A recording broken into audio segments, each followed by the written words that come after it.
He looked at me like he'd seen a ghost. The CEO of Westfield Holdings, Daniel Westfield himself, staring straight into my eyes as I replied in the same language his late mother used to whisper lullabies in. The cup of coffee trembled in his hand, and for the first time I realized he wasn't the only one hiding a secret.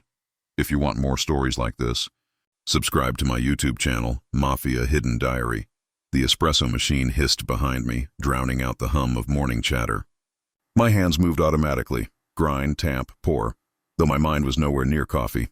First day, yeah? Clara leaned against the counter, smiling. Her tone was casual, but she was studying me the way people do when they sense something off. Yeah, I said, keeping my voice light. New start. Welcome to Westfield Holdings' caffeine department, she joked. Rule 1, never get the CEO's order wrong. He's particular. Particular? You'll see. The glass doors slid open just then, and every sound in the cafe seemed to dim. Daniel Westfield walked in. He didn't just enter a room, he owned it. Sharp navy suit, calm stride, a presence that made people adjust their posture. I'd seen his face 1,000 times before, on headlines, company bulletins, and the day my father's obituary ran. I wasn't here to make coffee. I was here to face the man who ruined everything. Clara whispered. There he is. I gathered, I murmured. He approached the counter, phone in hand, eyes down. Un café noir, he said, fluent, effortless French. Before I could stop myself, the reply slipped out like muscle memory. Avec plaisir. He froze, so did I. The phone lowered slowly. His gaze lifted, cutting through me. What did you say? I forced a polite smile. Just said, with pleasure, sir, in that accent. His voice softened, suspicious. It's something I picked up. He didn't look convinced. Most people wouldn't pronounce it like that. Clara stepped in, nervous. Mr. Westfield, I'll handle— No, he interrupted. Let him. My hands moved to the machine, steady, but my pulse thundered. The hiss of steam filled the silence. I could feel his eyes on me the whole time. When I placed the cup before him, he didn't reach for it immediately. He just stared. What's your name? Ethan, I said. Ethan Blake. He repeated it slowly like he was testing the sound. Blake. Something flickered behind his expression. Faint recognition, maybe guilt. I couldn't tell. He took a sip, eyes still on me. Perfect, he said. Rare, I nodded. Glad you approve. He left the cafe without another word, leaving a trail of silence behind him. Clara exhaled. Bloody hell. You've got nerves of steel, do I? I muttered, staring at the empty doorway. You answered him in French. Nobody does that. It just slipped out. Well, slip less. The man's unpredictable. I smiled faintly. So am I. By lunch, word had spread. Apparently, the new guy spoke to the boss like they were old mates. Someone whispered near the pastry rack. Clara elbowed me later. You're trending on floor chat. Daniel never talks to staff. Ever. Guess I broke protocol. Guess you did. I pretended to laugh, but inside, every nerve was alert. That look he gave me, it wasn't curiosity. It was recognition. I caught a reflection of myself in the cafe window. Clean shirt, neutral smile, nobody special. Exactly what I needed to be, but he saw through it. I could feel it. Near closing, I was restocking cups when his shadow returned. Mr. Westfield, I said evenly. Ethan. He said my name again, like it meant something. You're new. Second day tomorrow. You've worked in cafes before? Here and there. Where? I wiped the counter. Paris briefly. His eyebrow rose. You speak French fluently? Not fluently. Enough to get by. He studied me for a long moment. You remind me of someone. I met his gaze. Good memories, I hope. He didn't answer. Enjoy your evening, he said finally, and left again. The door closed, and I felt my breath catch in my throat. Someone he knew. Someone from before. Clara poked her head from the back. He came back just to talk to you? Apparently. That's not normal. I'm not normal. She tilted her head. You sure you're just here for the job? I forced a smirk. Just coffee, Clara, nothing else. But my chest tightened. My father's voice echoed in my mind. They took everything, Ethan. Don't let them win. I tightened my grip on the counter. Nothing else, I whispered again. The next morning, his assistant dropped by with a note. Mr. Westfield requests the same coffee, prepared by Ethan Blake. Clara's eyes widened. He's asking for you. I stared at the note, the neat handwriting, the subtle weight behind the words. "Looks like you've made an impression," she said.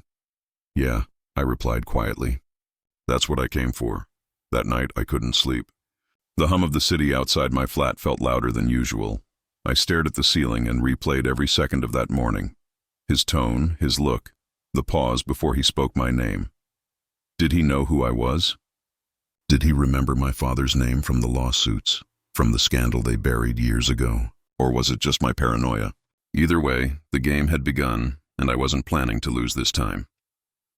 The next morning, the note from Daniel still burned in my pocket. Prepared by Ethan Blake. It sounded harmless on paper. It wasn't. Clara met me at the machine, yawning. "He's got you on repeat order now." "Congrats." "Or target practice," I muttered. She laughed. "You think too much." Occupational hazard. The glass doors slid open. Daniel entered with two people this time, a tall woman in a cream suit and a man with a security badge clipped to his jacket. Clara whispered, "That's Margaret Westfield." "His sister." "And the other one?" "Owen Carter, head of security." "Don't mess with him." Margaret's heels clicked across the marble. "Daniel," she said sharply, "you don't have time for this." He ignored her and walked straight to me. "Same order," he said quietly. Of course, Margaret's eyes flicked to my name tag. "You're the one who speaks French," I smiled politely. "Basic phrases. Interesting accent." "Eastern?" "Midlands," I replied. Daniel cut in. "He makes good coffee, Margaret." "Let him work." She arched a brow. "You're unusually loyal to baristas now?" He didn't answer. She turned away, unimpressed. Owen lingered, scanning me like a threat assessment. "You've got steady hands," he said. "Years of practice," I replied. "Where'd you work before here?" "Paris, briefly," he nodded, too casual. "We check backgrounds, you know." "Standard procedure." "Of course," I said, but my stomach tightened. They left soon after, Margaret muttering something about vetting. Clara nudged me. "You okay?" "Fine." "You don't look fine." I said I'm fine, but I wasn't. That night, long after closing, I stayed behind to clean. Once Clara clocked out, I slipped into the staff lift and hit B2, Records Archive. The hallway was silent except for the hum of servers. Rows of metallic drawers stretched like coffins. I scrolled through the digital index until one file stopped me cold. Liam Blake, Intellectual Property Dispute, Closed Case. My breath caught. I opened it. There it was. The invention, my father's water purification design, patented under Westfield Holdings 6 months before his death. His signature forged. The investigation dismissed. My fists trembled over the desk. They'd buried him and the truth. "Everything okay down here?" A voice cut through the dark. I turned fast. Owen stood by the door, torchlight slicing through the shelves. "Yeah," I said quickly. "Just finishing cleaning duty," he smirked. "In the archives?" "Got lost." He stepped closer, scanning the screen behind me. "You sure?" I shut the monitor off. "Positive." "Right." His tone lingered. "Daniel's office wants you at 9 tomorrow." "Don't be late." The torchlight flickered off. He left. I stood alone in the dark, pulse hammering. Morning came too fast. I adjusted my tie twice before stepping into the top floor. The air smelled of leather and control. Daniel's assistant looked up from her desk. "You're early, Mr. Blake." "Habit." She smiled faintly, then frowned at her screen. "Weird. Your employee ID isn't syncing with HR's database." My throat tightened. "Maybe system glitch?" "Probably." She typed faster. "I'll flag it." "Thanks." I forced a calm smile, even as sweat pooled under my collar. Then his voice. "Send him in." Daniel stood by the window, skyline glowing behind him. "Ethan," he said without turning. "Sleep well?" "Reasonably." He faced me, hands in pockets. "You've caused quite a stir. Margaret thinks you're an undercover journalist. And you?" "I think you're hiding something." My pulse spiked. "Like what?" "I don't know yet." "But your accent. It's not Midlands." "It's Northern, maybe French educated?" "Studied abroad." I lied. He nodded slowly. "You said that yesterday." "In Paris?" "Yes." "Where?" "Saint-Denis." He studied me, expression unreadable. "Strange. That school closed 5 years ago." I felt the ground shift. "It was before that." He walked closer, eyes narrowing. "You remind me of someone." "Did we meet before?" "No, sir." He circled the desk, stopping inches from me. When you spoke French, it sounded like my mother. Same tone, same inflection. She died when I was 19. I'm sorry, I said quietly. He looked down, almost nostalgic. You couldn't have known that. Unless someone taught you, I swallowed. I worked under a French chef. He corrected my accent constantly. Silence. Then, you're nervous. First week, I replied. Fair. Most people are terrified of me. Should they be? Sometimes, I almost smiled. Honest answer. He leaned back on his desk. Margaret thinks I'm too trusting. Maybe she's right. You appear, speak my mother's language, and act like you've got nothing to hide. But I know better. Then why keep me? Because instinct says you're not my enemy. Yet, the word yet hit like a blade. He gestured toward the door. That's all for now. I turned to leave, but he spoke again. Ethan, whatever it is you're running from, make sure it doesn't follow you here. I looked back. Too late for that. Outside his office, my hand shook. The assistant looked up. Everything all right? Fine, I lied. Her gaze drifted to my ID again. You'll need to get that fixed. Sure. I walked toward the lift, forcing my breath steady. Every step echoed louder. Downstairs, Clara waited by the counter. So, what happened? He asked questions. Bad ones. The right ones. She frowned. You should be careful. I already am. I looked around the cafe. Spotless, quiet, ordinary. On the surface, just another job. Beneath it, a battlefield. Daniel's suspicion was growing. Owen was watching, and Margaret was whispering poison in his ear. The ghost of my father's past had started to wake, and it wouldn't rest until someone paid. The invitation came in the morning, typed, folded, and slid under the espresso machine like a secret. Lunch, noon, my driver will pick you up. DWI stared at the note until Clara leaned over my shoulder. Someone's feeling important, she teased. Private lunch with the boss? Apparently, I said, keeping my tone casual. Maybe he's just hungry, Clara grinned. Or curious. You've been on his radar since the French thing. Careful, Ethan. Men like him don't invite people for sandwiches. She wasn't wrong. The car arrived precisely at noon. Black, silent, and too polished for comfort. The driver didn't say a word as we moved through London's financial heart. Glass towers, sharp suits, and the faint smell of ambition. I caught my reflection in the window. The barista uniform looked out of place. Stay calm. Observe. Don't react. When we stopped outside Le Verre, I almost laughed. It was one of those Michelin-starred temples of money. White tablecloths, hushed voices, waiters moving like ghosts. Daniel was already seated. Now, today, sleeves rolled, Rolex catching the light. Ethan, he said, standing halfway, offering his hand. Thanks for joining me. I wasn't aware I had a choice, I replied before I could stop myself. He smirked. Honesty. Rare trait here. Sit. The waiter poured sparkling water, retreating like a shadow. Silence stretched between us until Daniel finally spoke. You've been here 3 weeks. Efficient, quiet, polite. But you don't belong behind a counter. Maybe I like making coffee, I said. Do you? His eyes lifted, sharp, deliberate. I forced a smile. It pays the bills? Right, he murmured, leaning back. Bills, we all have them. The steak arrived, mine untouched. He cut his slowly, like the movement itself gave him time to think. You grew up in France? No, but you're French. It's from Marseille. Not Parisian, I hesitated. Picked it up from a friend. Must have been a good friend. His tone wasn't casual anymore. It was surgical. I tried to redirect. So what's this lunch really about? He smiled faintly. Maybe gratitude. Maybe curiosity. Or maybe I just enjoy watching people lie to me. My stomach tightened. You think I'm lying? I know you're lying. I just don't know why. The waiter appeared again. Dessert? No, Daniel said without breaking eye contact. We're fine. The silence after that felt heavier than the room itself. He leaned forward. Do you believe in karma, Ethan? The question sliced through everything. I blinked. Karma? Yes. The idea that what we do eventually finds its way back to us. I let out a short laugh. Depends who you ask. I'm asking you, my throat went dry. I think some debts don't stay buried. His expression changed, just slightly. Then he nodded. Interesting answer. His phone buzzed. He checked it, frowning. Then his face drained of color. What is it? I asked before I could stop myself. He stood abruptly. Hospital. Hospital? It's Margaret.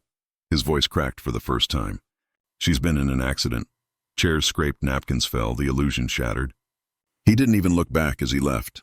I sat there frozen, surrounded by luxury that suddenly felt grotesque.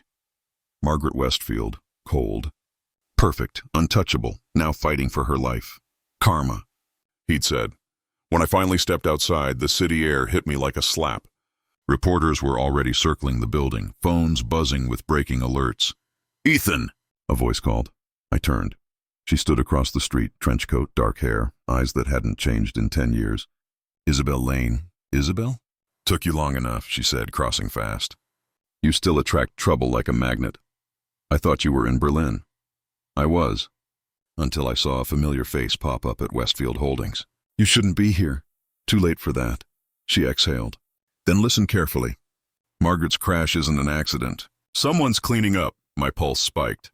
"Cleaning up what?" "The lawsuit. The one tied to your father. I traced new activity in their archives last night. Someone accessed sealed files. I felt my stomach drop. Daniel? Or someone framing him." She looked over her shoulder. "You're on borrowed time, Ethan." Back at the cafe, Clara rushed over. "You okay?" "I saw the news. His sister. I know. She studied me." "You look like you've seen a ghost." "Maybe I have." Behind her, Owen Carter, the new security officer, stood by the service door, his gaze fixed on me. He wasn't pretending to check the CCTV feed. When I moved, he followed with his eyes. "They're watching." I forced a smile at Clara. "Just a long day. Be careful, yeah?" She whispered. "Something feels off." She walked away. I turned back to the counter, hands trembling. Daniel's words echoed in my mind. "Do you believe in karma?" Now Margaret was in a hospital bed, and the ghosts of the past were crawling out faster than I could bury them. I looked toward the glass walls of the tower above, the Westfield Empire gleaming under the afternoon sun. It shimmered like something holy. But I knew better. Everything beautiful hides a rot beneath, and for the first time, I wasn't sure if I wanted revenge or the truth. The call came at midnight. Short, sharp. "My office." "Now." Daniel's voice. Calm, but wrong. By the time I reached the 42nd floor, the building was nearly empty. Only the hum of the air vents and the faint flicker of emergency lights filled the silence. He stood by the window, hands in his pockets, looking down at the city like a man watching his empire slip through his fingers. "Sit," he said without turning. I hesitated. "I'm not sure I should." "Then stand," he replied. "Either way, you're going to answer me." He finally faced me. The calm mask he always wore was gone. Something raw lingered beneath. "Who are you, Ethan?" he asked quietly. "You know who I am." "Don't," he snapped. "You've lied since the day you arrived." Fake ID, fake resume. My team found inconsistencies. I swallowed hard. "Then fire me." "Oh, I intend to. But not before I know why." He took a step closer, voice dropping. "You speak my mother's dialect. You knew things about our archives you shouldn't. So tell me, what are you really doing here?" My pulse hammered. I tried to hold the mask, but it was slipping. "Daniel, He slammed his hand against the desk. "Enough lies." The sound echoed through the glass walls. I flinched, my chest tight. Something inside me cracked. "You want the truth?" I said. "Fine." He froze. "My name isn't Ethan Blake, it's Ethan Blake, son of Liam Blake, the man your company destroyed 15 years ago." His eyes widened. "My father invented the thermal stabilizer tech your company patented under Westfield Dynamics. He trusted your family.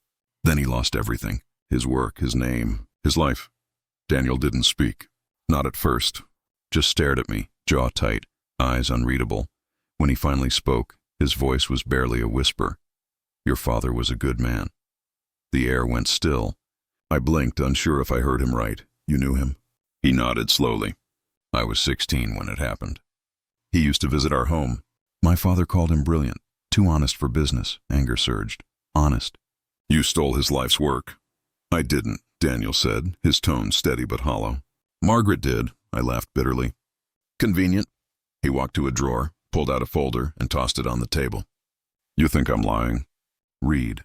Inside were old memos, signatures, and bank records. Margaret's name stamped across transfer documents.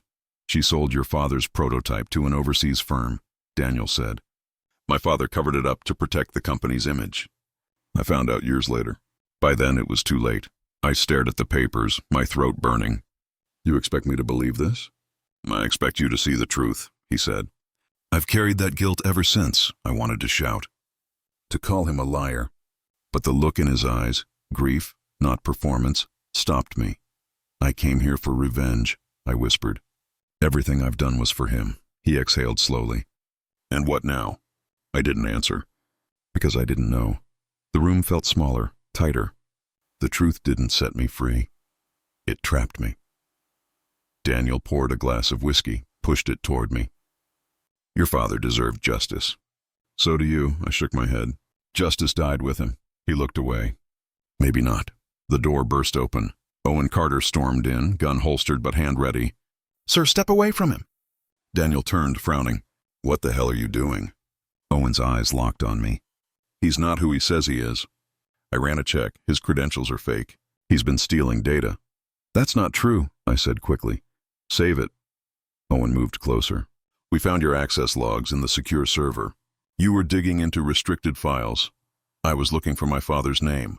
Owen sneered. Touching. But espionage doesn't care about motives. Daniel raised a hand. Enough. Sir, with respect, this man's a threat.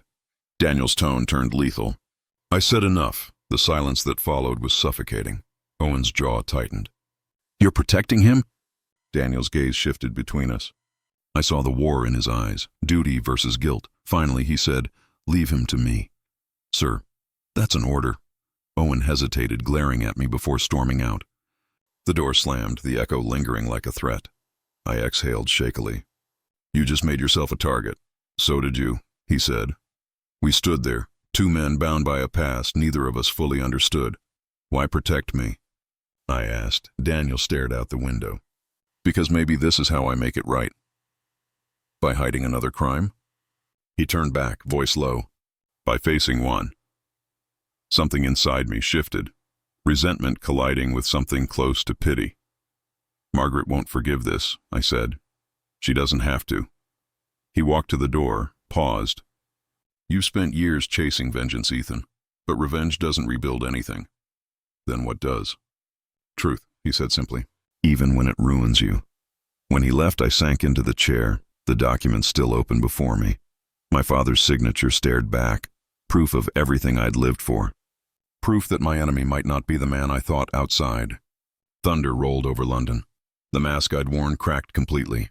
For the first time, I didn't know who I was fighting for, my father's memory or my own redemption. I hadn't slept in 48 hours. The sirens outside Westfield Tower still echoed in my skull. Daniel was in custody, and I was the reason he wasn't running. When I walked into the lobby that morning, cameras flashed like lightning. Reporters shouted questions I didn't answer. The security guards looked at me like I was next. But I wasn't. Daniel had seen to that. The last time I saw him was in the conference room, now stripped bare, every surface reflecting the ruin of what used to be his empire. He sat across from me, cuffs around his wrists. But his posture was steady, controlled. You shouldn't have come, he said. I had to. He smiled faintly. You always say that before doing something reckless. I ignored the remark. Why are you taking the blame? The files prove Margaret. He cut me off. Margaret's dead, Ethan. The car crash wasn't an accident. The air in my lungs froze.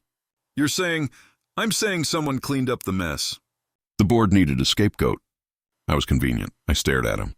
You could still fight it. He shook his head. I've been fighting my family's sins my entire life. Maybe this is how it ends. The door opened. 2 federal agents waiting. One of them motioned for him to stand. Before he did, Daniel looked at me. The exhaustion in his face carried something heavier than guilt. You came here for revenge, he said. But you found something else instead. I found the truth, I said quietly. He nodded. Truth is the cruelest kind of justice. He stood, and as they led him away, he paused at the door. You reminded me of what my mother used to say, he said, glancing back. What's that? Revenge doesn't heal the wound. It feeds it. Then he was gone. I didn't see him again. The trial dragged on for months. Every headline used his name, not mine. Every scandal, every leaked email, Daniel Westfield, disgraced CEO, I stayed invisible. The company collapsed. Shareholders fled. Margaret's cover-up surfaced in court documents, too late to save him. Clara quit the cafe. Owen disappeared after the investigation. No one knew where. And me? I vanished into silence. 3 months later, I stood in a quiet cemetery outside Kensington. The air smelled like rain and lilies. I found her grave easily. Evelyn Westfield, beloved mother, the woman whose accent had betrayed me that first day. I knelt down, setting a small paper cup beside her name. It was the same blend Daniel always ordered, the same one she'd taught him to love. I didn't come to ruin him, I whispered. I came to understand him. The wind moved through the trees almost like a reply. For a long moment, I just stood there, listening to the faint hum of the city in the distance, the world moving on while the ghosts stayed quiet. Later, at the small cafe in Camden where I work now, I wiped the counter mechanically. Different place, same job. But everything inside me had changed. Isabel walked in, her coat soaked from the rain. She hadn't changed either, still the same sharp eyes that missed nothing. "You look alive," she said, sitting down. "I'm trying." She glanced around. I read the reports. Daniel pleaded guilty to everything. He didn't have to. "No," she said softly. "But he did." I poured her a coffee, set it in front of her. "You still drink it black?" "Always," she said, then studied me. "So what now?" "I don't know. Maybe I'll leave London. Start over. You think you can outrun this?" "I'm not running anymore," she smiled faintly. "You sound like him." We sat in silence for a while. Rain streaked the windows. Finally, she said, "He asked for you, you know." Before sentencing, my chest tightened. "What did he say?" "That he hoped you'd find peace before he did." I swallowed hard. "Did he mention his mother?" "Every day," she said. Said she'd forgive him if she saw the man he was trying to be. I looked down at the coffee in front of me. The steam blurred my reflection. "He wasn't the villain," I murmured. "He was just the product of one." "Maybe we all are," Isabel said quietly. That night, I walked home through empty streets. London looked softer under the drizzle. Blurred lights, wet pavements, a city pretending to sleep. My phone buzzed in my pocket. Unknown number. I hesitated before answering. "Ethan Blake?" A woman's voice said. "Yes." "This is Detective Moore, Metropolitan Police." My pulse quickened. "What's this about?" "We've been reopening old files connected to Westfield Holdings." I told everything I know. "I'm sure you did," she said, her tone oddly measured. "But there's something new. Someone else has been asking about you." I stopped walking. "Who?" She hesitated. "They wouldn't give a name. Just said they're not done with the past." The line went dead. I stood there, drenched in the rain, the city humming around me. For the first time in months, the anger didn't burn, it chilled. Someone else knew. Someone else wanted what I almost destroyed myself for. Maybe revenge never really ends. It just changes hands. I looked up at the sky, gray, endless, indifferent, and whispered, "What have we started?" The rain answered softly, blurring the streetlights until everything disappeared into mist.